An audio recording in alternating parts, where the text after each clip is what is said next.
लो यह मधु। वृक्षों का हमारे जीवन में बहुत महत्व है। पेड़ पौधे हैं तो हमारा जीवन है।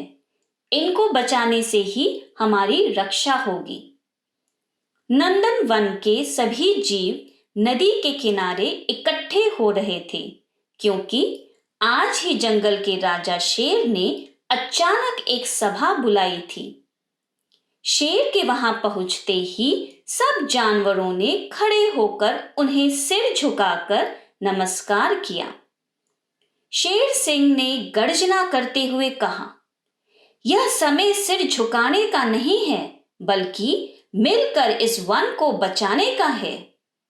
किसी की समझ में नहीं आ रहा था कि वे किस खतरे की बात कर रहे हैं। सब अचरज से एक दूसरे की ओर देखने लगे। तभी राजा ने उन्हें समझाया, आज ही मुझे समाचार मिला है कि गांव में रहने वाला लकड़हारा अपने साथियों को लेकर इस वन में पहुंचने वाला है। वे आते ही यहाँ के पेड़ काट डालेंगे।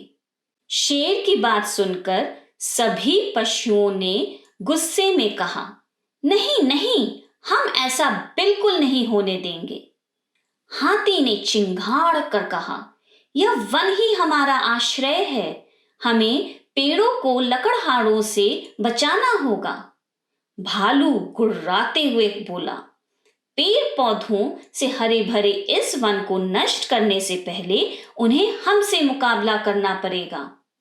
सभी जानवर ने हामी भरकर कहा, हम सब तैयार हैं।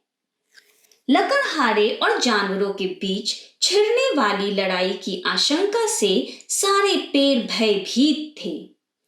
उन्हें समझ नहीं आ रहा था कि यह युद्ध कैसे रोका जाए। मिलकर सभी बूढ़े बरगद पेड़ के पास गए। बरगद दादा ने बहुत सोच विचार कर वन के परिंदों और सभी प्राणियों को अपनी तरकीब बताई। वे बोले, ठीक है, कोशिश करते हैं कि हमारा जंगल और यहाँ के सभी जीव सुरक्षित रहें और गांववासी भी।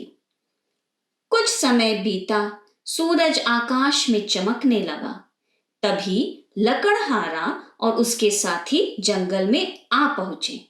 अभी उन्होंने पहला कदम रखा ही था कि उन पर ऊंची लंबी बेलों से सुगंध भरे फूल बरसने लगे। एक साथी बोला, वाह, देखो कितने सुंदर फूल हैं। दूसरे ने कहा, हाँ, लगता है ये हमारा ही स्वागत कर रहे हैं।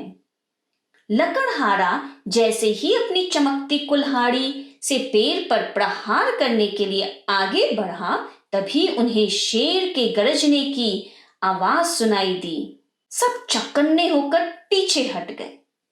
अचानक आम व जामुन के पेड़ों से फल गिरने शुरू हो गए। सब चौंक गए।